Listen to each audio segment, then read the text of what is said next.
वहाँ तक भी, और अगर मुल्ला मौलवियों तक भी बात जा रही हो तो वहाँ तक भी।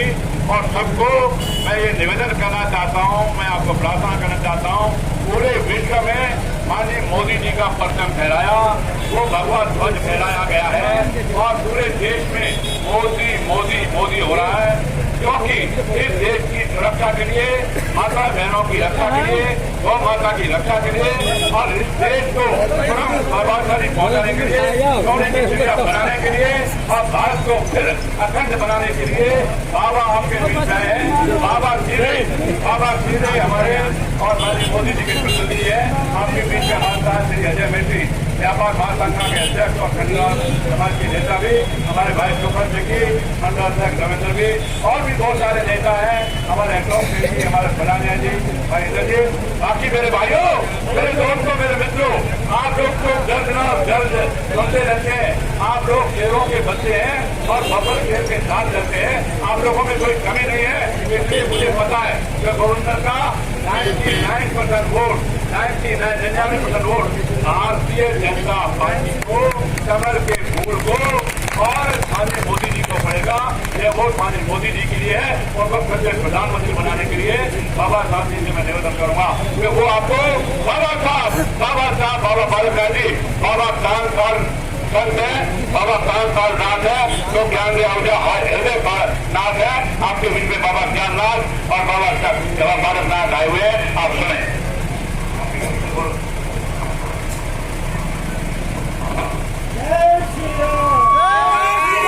लोकसभा के प्रत्याशी सम्माननीय बाबा बालकनाथ जी, प्रदेश उपाध्यक्ष सम्माननीय ज्ञानदेव आहूजा जी और सभी वरिष्ठ कार्यकर्ता बंधु और इस कस्बे की, बस्ती माता की सभी आसपास के जो कार्यकर्ता पधारे, उनसे मैं सम्मान से कहना चाहूंगा कि ये चुनाव राष्ट्रवाद को लेकर लड़ा जा रहा है। एक तरफ राष्ट्रवाद को लेकर एक पार्टी चल रही है और दूसरी भगवा आतंकवाद को लेकर पार्टी चल रही है।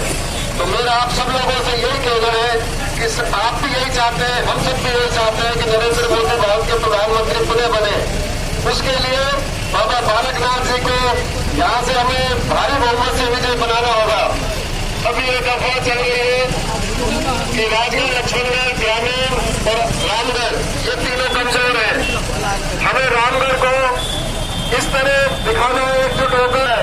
हमें रामगढ़ से अवश्य लीड लेना है। मैं आप लोगों के विश्वास पर बाबा बालकनाथ जी को ये आश्वासन दे रहा हूं।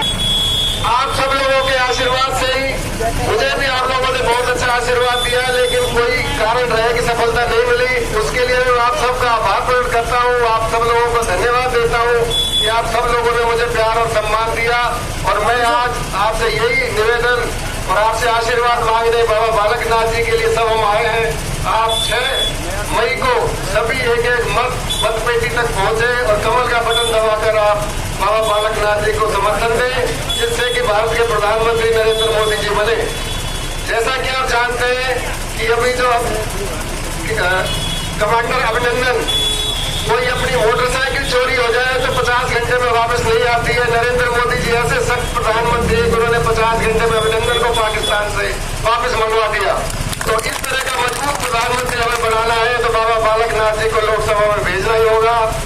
इस बार भारतीय जनता की पार्टी की सरकार बनना दोबारा तय है और हमारा भी अगर प्रतिनिधि चुनकर वहां जाता है तो हमें विकास के रास्ते खुलेंगे। आप बाबा बालकनाथ जी को आशीर्वाद दें, समर्थन दें। धन्यवाद। जय हिंद, जय भारत।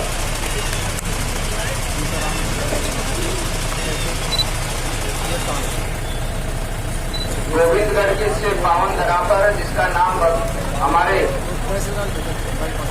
सिद्ध गुरु गोविंद जी के नाम से रखा गया हो, वो जिस पवित्र धरती है उसको मैं प्रणाम करता हूँ और एक जोर से जयकारा लगाएंगे मेरे साथ में, हैं? हाँ जी, जो बोले सोनिया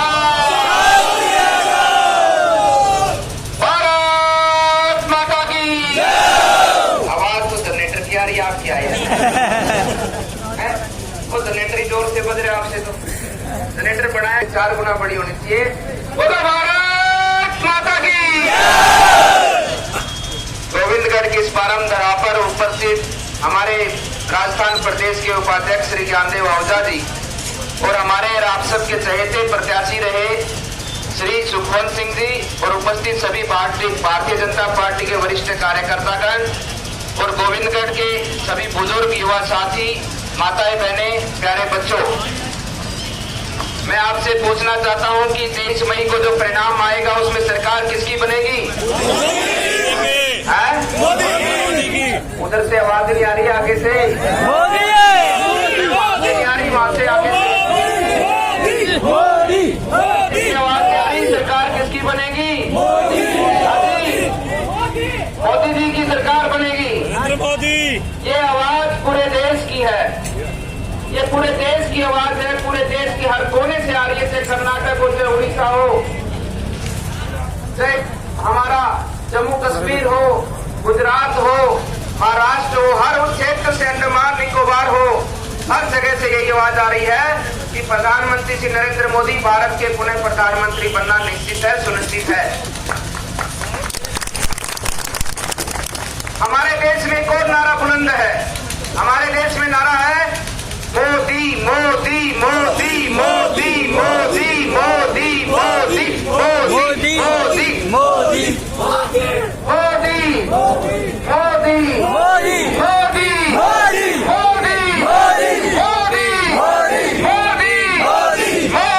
मोदी। हमारे देश में एक और नारा बुलंद है, हर हर मोदी, हर हर मोदी, हर हर मोदी, हर हर मोदी, पीछे भी मोदी, आगे भी मोदी, इधर भी मोदी, उधर भी मोदी। ये भाव है हमारे देश का, ये हमारे देश का भाव है, बुजुर्गों का, युवाओं का, बच्चों का, माताओं का, बहनों का, सबका भाव है। ऐसा भाव है जैसे कि सब अपने आप को मोदी समझते हैं, सब अपने आप को मोदी जैसा होकर बनकर दिखाना, ये भाव हमारे देश में उत्पन्न हुआ है। तो क्यों हुआ ये भाव हमारे देश में उत्पन्न? इसलिए हुआ है कि हमारे देश के प्रधानमंत्री श्री मोदी ने जो पिछले 5 वर्ष में काम किए हैं, वो पिछले 5 वर्ष के कामों के आधार पर हमारे देश की जनता ने, जो उसका मन था, जो उसका चिंतन था, जो उसकी चिंता थी कि हमारा देश इस तरह से आगे बढ़े, उस तरीके से हमारा देश जब आगे बढ़ा तो प्रत्येक वर्ग ने अपने आप को मोदी समझकर और मोदी की तरह जो सोचता था मोदी, जो करता था मोदी, उसी भाव से होकर मोदी के साथ मिलने का काम करता था। क्योंकि मोदी जी का सपना है देश को आगे बढ़ाना, देश का वो स्थान पुनः वापस दिलाना जिस स्थान पर देश हमारा होता था। एक समय में देश सोने की चिड़िया कहलाता था। ये वही धरती है जहाँ पर बकायदा भर्तृहरि जी ने तपस्या की और उनके शिष्य, उनके छोटे भाई विक्रमादित्य के काल में भारत का स्वर्णिम काल कहलाया था। उस स्वर्णिम काल में भारत में सोने की मुद्राएं चलती थी। तो वही स्वर्णिम काल की जब आशा दोबारा होने लगी, दोबारा हमारा देश उस पथ पर आगे चलने लगा, तो मेरे देश के नागरिकों ने अपने आप को मोदी कहने लगा, क्योंकि मोदी जी हमारे देश का सपना पूरा करने वाले हैं। हमारे शहीदों ने अपनी शहादत दी, फांसी के फंदे को चूमा कि मेरा देश आजाद होगा। देश आजाद होने के बाद में देश पुनः उस स्थान पर पहुंचेगा जिस स्थान पर हमारा देश एक समय में विश्व गुरु कहलाता था। लेकिन 60 साल के इतिहास में वो हम चीज नहीं कर पाए। जब 2014 में प्रधानमंत्री मोदी आए और देश में वो उम्मीद की किरण जागी, बुजुर्गों में वह आशा दोबारा से उत्पन्न हुई, युवाओं में वो शक्ति मिली कि हाँ, अब मेरा देश दोबारा से उस पथ पर चल पड़ा है जिस पथ को हमारे बुजुर्गों ने, हमारे ऋषि मुनियों ने, हमारे देश का जो मान सम्मान नाम था, अब वो रास्ता दिखने लगा कि हमारा देश सोने की चिड़िया कहलाएगा, विश्व गुरु कहलाएगा। तो मोदी जी ने पिछले 5 वर्ष में काम किए देश के अंदर जो लोगों का जीवन स्तर में ऊपरी उठाव लाकर, देश में जो आम जनता को जो सुविधाएं देकर, सरकार की योजनाओं के माध्यम से देश में जो संपूर्ण विकास हुआ, उसको हमारा देश का नागरिक चाहता था। इसलिए अपने आप को मोदी बताता हमारा देश का नागरिक। मोदी जी का धर्म रहा कि देश में सभी 125 करोड़ देशवासियों को एक साथ लेकर चलना, सबको एक जाति विराती का कोई भेद नहीं, सबको एक समान भारत माता के सच्चे हिंदुस्तानी मानते हुए सबको एक समान रूप से विकास देना, यही हमारा देश का नागरिक चाहता था। इसलिए हमारा देश सब अपने आप को मोदी बताता है। जैसा हमारा देश का युवा चाहता है, जैसा हमारा देश का बुजुर्ग चाहता है, उस हिसाब से देश अब चलने लगा तो पूरा देश मेरे अपने आप को मोदी समझने लगा। ये भाव है हमारा मोदी, हमारा सपना है हमारा मोदी, हमारा कर्म है मोदी। जिस प्रकार से देश में काम होने लगा है, इसी प्रकार से पूरा देश का नागरिक चाहता है कि मेरे देश में ये काम हो। आज भारत में ये हवा है, पूरे भारत ये मानता है, पूरा विश्व ने उसको प्रमाणित किया है कि आने वाले चुनाव से पूर्व में, ऐसा पहला चुनाव हमने हमारी उम्र में देखा है, बुजुर्गों ने देखा तो वो बताएं, लेकिन आजादी के बाद में चुनाव के परिणाम से पहले ही सारे देश ने, सारे एक एक नागरिक ने ये मान लिया, ठान लिया अंतरात्मा से कि हमारे प्रधानमंत्री नरेंद्र मोदी जी बनेंगे। ये आजादी के बाद पहली बार हुआ है, क्योंकि जो बात मोदी जी ने करके चले, जिस काम के लिए मोदी जी निकले, ऐसा हम पूरा देशवासी चाहते हैं। ऐसा प्रतीत होता है मानो हम चारों तरफ से जाते हैं, पूरे क्षेत्र में प्रचार प्रसार करते हैं, पूरे हिंदुस्तान से हमारे को समाचार मिलते हैं। ऐसा प्रतीत होता कि जिस प्रकार से भगवान श्री राम लंका पर विजय कर वापिस अयोध्या लौट रहे थे, तो उस समय पूरी अयोध्या नगरी को दीपों से सजाया गया था, दिवाली बनाई गई थी। दिवाली की परंपरा हमारी वहीं से शुरू होती है।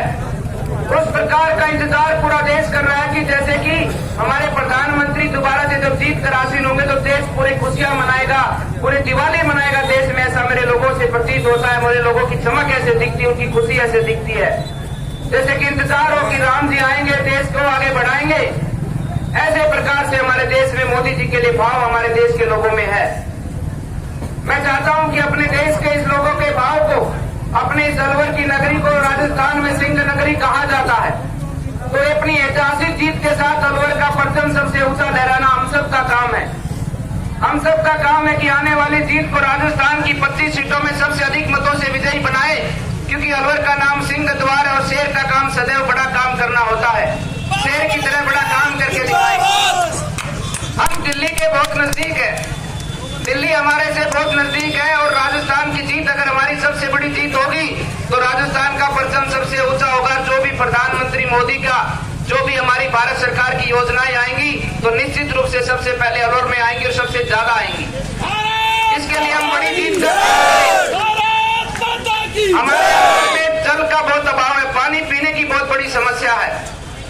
उस पानी की पीने की समस्या के लिए, जो कि एक परम कार्य भी है, परोपकार्य भी है, वो सेवा का कार्य भी है, उस कार्य को हम रखें कि सबसे पहले हम अपने अलवर में घर घर में पानी पहुंचाने का काम करें। पानी का सिस्टम ऐसा हो कि हर घर में पानी पहुंचे वाटर सप्लाई के माध्यम से।